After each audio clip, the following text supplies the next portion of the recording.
When I opened my eyes the next night, I knew what I meant to do. Whether or not I could stand to look at him wasn't important. I had made him this, and I had to rouse him from his stupor somehow. The hunt hadn't changed him, though apparently he'd drunk and killed well enough. And now it was up to me to protect him from the revulsion I felt, and to go into Paris and get the one thing that might bring him around. The violin was all he'd ever loved when he was alive. Maybe now it would awaken him. I'd put it in his hands, and he'd want to play it again. He'd want to play it with his new skill, and everything would change, and the chill in my heart would somehow melt. As soon as Gabrielle rose, I told her what I meant to do. "But what about the others?" she said. "You can't go riding into Paris alone." "Yes, I can," I said. "You're needed here with him. If the little pests should come around, they could lure him into the open the way he is now. And besides, I want to know what's happening under Les Innocents. We have a real truce. I want to know." "I don't like your going," she said, shaking her head. "I tell you, if I didn't believe we should speak to the leader again, that we had things to learn from him and the old woman, I'd be for leaving Paris tonight." "And what could they possibly teach us?" I said coldly. "That the sun really revolves around the earth? That the earth is flat?" But the bitterness of my words made me feel ashamed. One thing they could tell me was why the vampires I'd made could hear each other's thoughts when I could not.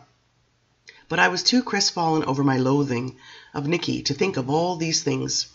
I only looked at her and thought how glorious it had been to see the dark trick work its magic in her, to see it restore her youthful beauty, render her again the goddess she'd been to me when I was a little child. To see Nicky change had been to see him die. Maybe without reading the words in my soul, she understood it only too well. We embraced slowly. "Be careful," she said. I should have gone to the flat right away to look for his violin. And there was still my poor Roger to deal with, lies to tell, and this matter of getting out of Paris. It seemed more and more the thing for us to do. But for hours, I did just what I wanted. I hunted the Tuileries and the Boulevard, pretending there was no coven under Les Innocents, that Nicky was alive still and safe somewhere, that Paris was all mine again, but I was listening for them every moment. I was thinking about the old queen, and I heard them when I least expected it. On the Boulevard du Temple, as I drew near to Renaud, strange that they'd be in the places of light, as they called them. But within seconds, I knew that several of them were hiding behind the theater, and there was no malice this time, only a desperate excitement when they sensed that I was near. Then I saw the white face of the woman vampire, the dark-eyed pretty one with the witch's hair. She was in the alleyway beside the stage door, and she darted forward to beckon to me. I rode back and forth for a few moments. The boulevard was the usual spring evening panorama. Hundreds of strollers amid the stream of carriage traffic. Lots of street musicians, jugglers and tumblers, the lighted theaters with their doors open to invite the crowd. Why should I leave it to talk to these creatures? I listened. There were 4 of them, actually, and they were desperately waiting for me to come. They were in terrible fear, all right. I turned the horse and rode into the alley and all the way to the back, where they hovered together against the stone wall. The gray-eyed boy was there, which surprised me, and he had a dazed expression on his face. A tall blonde male vampire stood behind him with a handsome woman, both of them swathed in rags like lepers. It was the pretty one, the dark-eyed one who had laughed at my little jest on the stairs under Les Innocents, who spoke. "You have to help us," she whispered. "I do?" I tried to steady the mare. She didn't like their company. "Why do I have to help you?" I demanded. "He's destroying the coven," she said. "Destroying us," the boy said. But he didn't look at me. He was staring at the stones in front of him. And from his mind I caught flashes of what was happening, of the pyre lighted, of Armand forcing his followers into the fire. I tried to get this out of my head, but the images were now coming from all of them.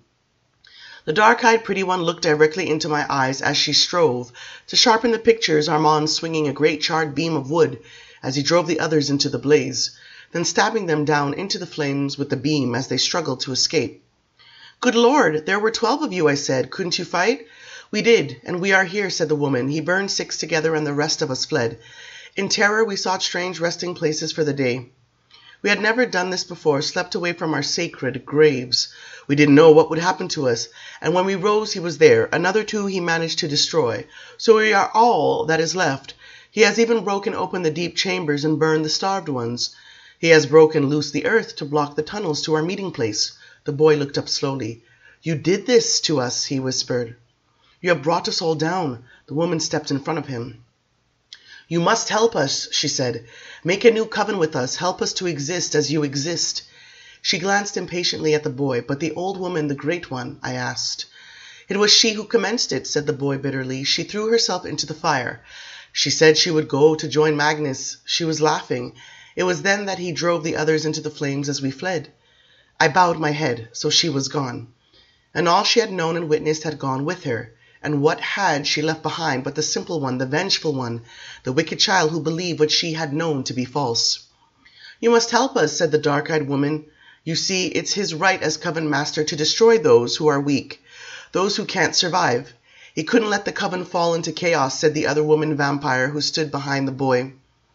"Without the faith in the dark ways, the others might have blundered, alarmed the mortal populace. But if you help us to form a new coven, to perfect ourselves in new ways—" "We are the strongest of the coven," said the man, "and if we can fend him off long enough, and manage to continue without him, then in time he may leave us alone."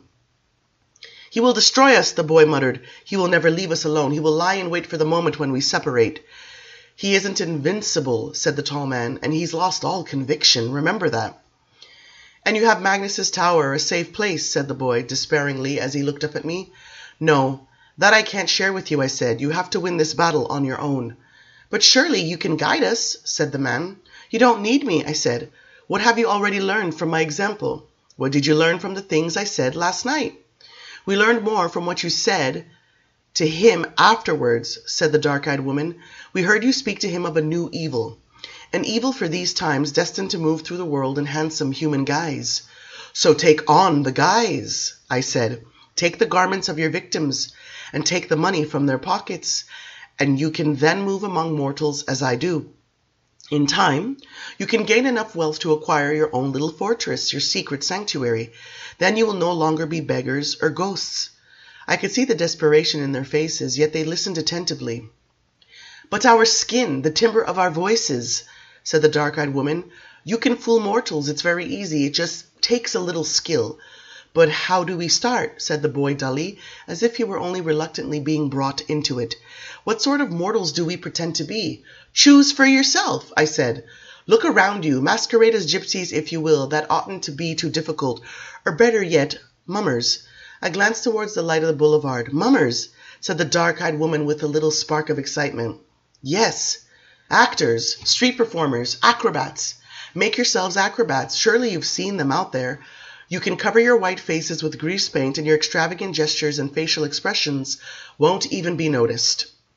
You couldn't choose a more nearly perfect disguise than that. On the boulevard you'll see every manner of mortal that dwells in this city. You'll learn all you need to know." She laughed and glanced at the others. The man was deep in thought, the other woman musing, the boy unsure. "With your powers you can become jugglers and tumblers easily," I said. "It would be nothing for you." "You could be seen by thousands who'd never guess what you are. That isn't what happened with you on the stage of this little theater," said the boy coldly. "You put terror into their hearts." "Because I chose to do it," I said. "Tremor of pain. That's my tragedy, but I can fool anyone when I want to, and so can you." I reached into my pockets and drew out a handful of gold crowns. I gave them to the dark-eyed woman. She took them in both hands and stared at them as if they were burning her. She looked up, and in her eyes I saw the image of myself on Renaud's stage, performing those ghastly feats that had driven the crowd into the streets. But she had another thought in her mind. She knew the theater was abandoned, that I'd sent the troupe off. And for 1 second I considered it, letting the pain double itself and pass through me, wondering if the others could feel it. What did it really matter after all? "Yes, please," said the pretty one. She reached up and touched my hand with her cool white fingers. "Let us inside the theater, please." She turned and looked at the back doors of Renaud's. "Let them inside, let them dance on my grave, but there might be old costumes there still, the discarded trappings of a troupe that had had all the money in the world to buy itself new finery, old pots of white paint, water still in the barrels, 1,000 treasures left behind in the haste of departure." I was numb, unable to consider all of it, unwilling to reach back to embrace all that had happened there. "Very well," I said, looking away as if some little thing had distracted me. "You can go into the theater if you wish. You can use whatever is there." She drew closer and pressed her lips suddenly to the back of my hand. "We won't forget this," she said. "My name is Eleni. This boy's Laurent. The man here is Felix, and the woman with him, Eugenie. If Armand moves against you, he moves against us." "I hope you prosper," I said, and strangely enough I meant it.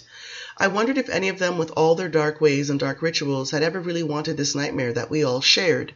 They'd been drawn into it as I had, really, and we were all children of darkness now, for better or worse. "But be wise in what you do here," I warned. "Never bring victims here or kill near here. Be clever and keep your hiding place safe." It was 3 o'clock before I rode over the bridge onto the Ile Saint-Louis. I had wasted enough time. And now I had to find the violin, but as soon as I approached Nicky's house on the quay, I saw that something was wrong. The windows were empty, all the drapery had been pulled down, and yet the place was full of light, as if candles were burning inside by the hundreds.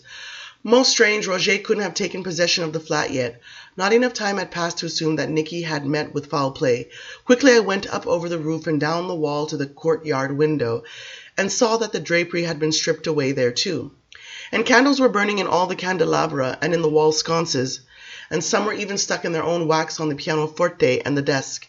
The room was in total disarray. Every book had been pulled off the shelf, and some of the books were in fragments, pages broken out.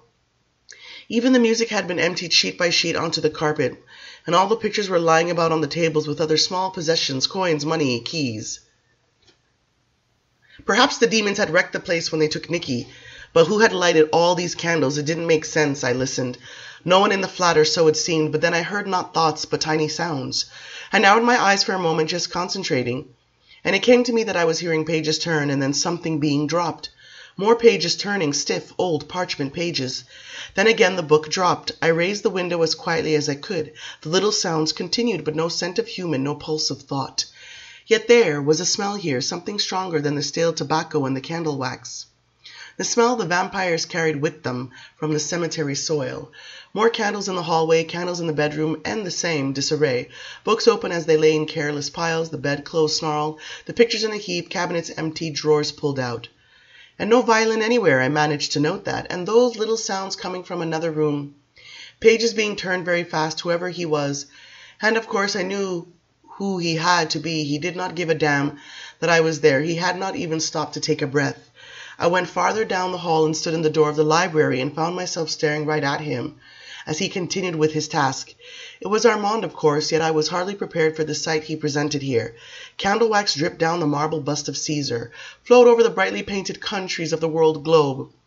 And the books, they lay in mountains on the carpet, save for those of the very last shelf in the corner when he stood, in his old rag still, hair full of dust, ignoring me as he ran his hand over page after page, his eyes intent on the words before him, his lips half open, his expression like that of an insect in its concentration as it chews through a leaf. Perfectly horrible he looked actually. He was sucking everything out of the books. Finally he let this one drop and took down another and opened it and started devouring it in the same manner, fingers moving down the sentences with preternatural speed. And I realized that he had been examining everything in the flat in this fashion, even the bed sheets and curtains, the pictures that had been taken off their hooks, the contents of cupboards and drawers. But from the books he was taking concentrated knowledge. Everything from Caesar's Gallic Wars to modern English novels lay on the floor. But his manner wasn't the entire horror. It was the havoc he was leaving behind him, the utter disregard of everything he used, and his utter disregard of me. He finished his last book and broke off from it and went to the old newspaper stacked on a lower shelf. I found myself backing out of the room and away from him, staring numbly at his small, dirty figure. His auburn hair shimmered despite the dirt in it. His eyes burned like two lights. Grotesque he seemed among all the candles and the swimming colors of the flat, this filthy waif of the netherworld, and yet his beauty held sway. He hadn't needed the shadows of Notre Dame or the torchlight of the crypt to flatter him. And there was a fierceness in him in this bright light that I hadn't seen before. I felt an overwhelming confusion. He was both dangerous and compelling. I could have looked on him forever, but an overpowering instinct said, get away. Leave the place to him if he wants it. What does it matter now, the violin? I tried desperately to think about the violin, to stop watching the movement of his hands over the words in front of him, the relentless focus of his eyes. I turned my back on him and went into the parlor. My hands were trembling. I could hardly endure knowing he was there. I searched everywhere and didn't find the damned violin. What could Nicky have done with it? I couldn't think. Pages turning, paper crinkling, soft sound of the newspaper dropping to the floor. Go back to the tower at once. I went to pass the library quickly when, without warning, his soundless voice shot out and stopped me. It was like a hand touching my throat. I turned and saw him staring at me. Do you love them? Your silent children, do they love you? That was what he asked. the sense disentangling itself from an endless echo. I felt the blood rise to my face, the heat spread out over me like a mask as I looked at him. All the books in the room were now on the floor. He was a haunt standing in the ruins, a visitant from the devil he believed in. Yet his face was so tender, so young. The dark trick never brings love, you see, it brings only the silence. His voice seemed softer in its soundlessness, clearer, the echo dissipated. We used to say it was Satan's will, that the master and the fledgling not seek comfort in each other.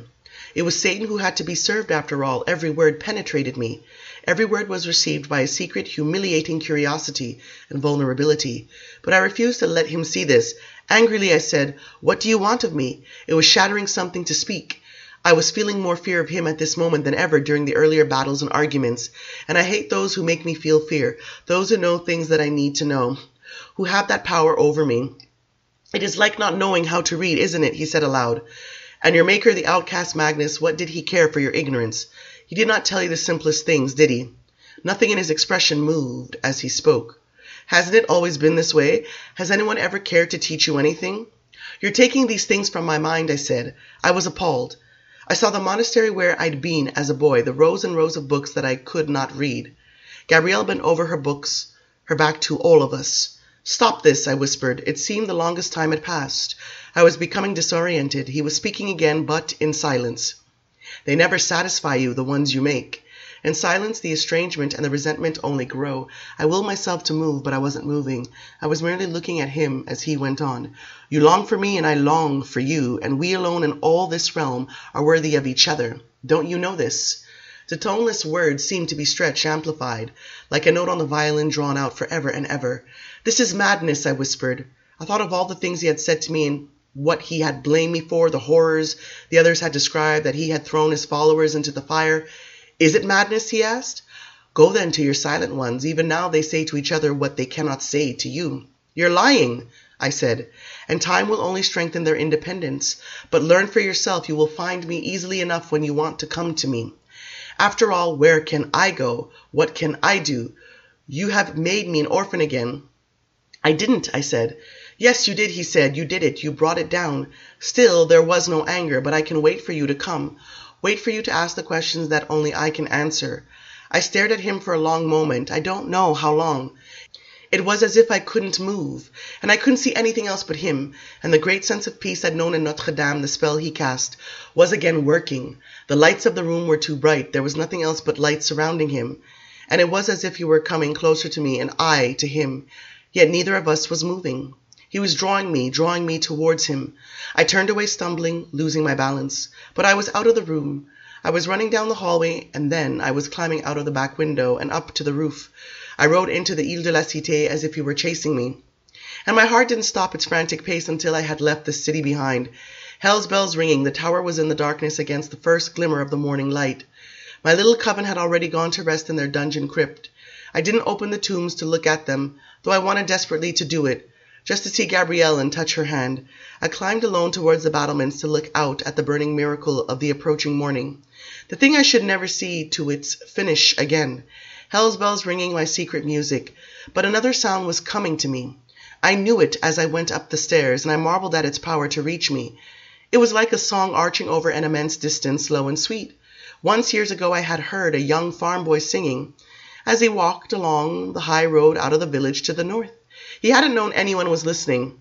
He had thought himself alone in the open country, and his voice had a private power and purity that gave it unearthly beauty. Never mind the words of his old song. This was the voice that was calling to me now, the lone voice rising over the miles that separated us to gather all sounds into itself. I was frightened again, yet I opened the door at the top of the staircase and went out onto the stone roof. Silk in the morning breeze dreamed like the twinkling of the last stars. The sky was not so much a canopy as it was a mist rising endlessly above me, and the stars drifted upwards, growing ever smaller in the mist. The faraway voice sharpened like a note sung in the high mountains, touching my chest where I had laid my hand. It pierced me as a beam pierces darkness, singing, "Come to me. All things will be forgiven if only you come to me." I am more alone than I have ever been, and there came in time with the voice a sense of limitless possibility, of wonder and expectation that brought with it the vision of Armand standing alone in the open doors of Notre Dame. Time and space were illusions. He was in a pale wash of light before the main altar, A lithesome shape in regal tatters, shimmering as he vanished, and nothing but patience in his eyes. There was no crypt under Les Innocents now. There was no grotesquerie of the ragged ghost in the glare of Nicky's library, throwing down the books when he had finished with them, as if they were empty shells. I think I knelt down and rested my head against the jagged stones. I saw the moon like a phantom dissolving, and the sun must have touched her because she hurt me, and I had to close my eyes. But I felt an elation, an ecstasy. It was as if my spirit could know the glory of the dark trick without the blood flowing, in the intimacy of the voice dividing me, and seeking the tenderest, most secret part of my soul. "What do you want of me?" I wanted to say again. "How can there be this forgiveness when there was such rancor only a short while ago? Your coven destroyed. Horrors I don't want to imagine." I wanted to say it all again, but I couldn't shape the words now any more than I could before. And this time I knew that if I dared to try, the bliss would melt and leave me, and the anguish would be worse than the thirst for blood. Yet even as I remained still in the mystery of this feeling, I knew strange images and thoughts that weren't my own. I saw myself retreat to the dungeon and lift up the inanimate bodies of those kindred monsters I loved. I saw myself carrying them up to the roof of the tower and leaving them there in their helplessness at the mercy of the rising sun. Hell's bells rang the alarm in vain for them, and the sun took them up and made them cinders with human hair. My mind recoiled from this. It recoiled in the most heartbreaking disappointment. "Child, still," I whispered. "Ah, the pain of this disappointment, the possibility diminishing. How foolish you are to think that such things could be done by me." The voice faded. It withdrew itself from me, and I felt my aloneness in every pore of my skin. It was as if all covering had been taken from me forever, and I would always be as naked and miserable as I was now. And I felt far off a convulsion of power, as if the spirit that had made the voice was curling upon itself like a great tongue. "Treachery," I said louder, but oh, the sadness of it, the miscalculation. How can you say that you desire me? Gone it was, absolutely gone, and desperately I wanted it back, even if it was to fight with me. I wanted that sense of possibility, that lovely flare again. And I saw his face in Notre Dame, boyish and almost sweet, like the face of an old Da Vinci saint. A horrid sense of fatality passed over me.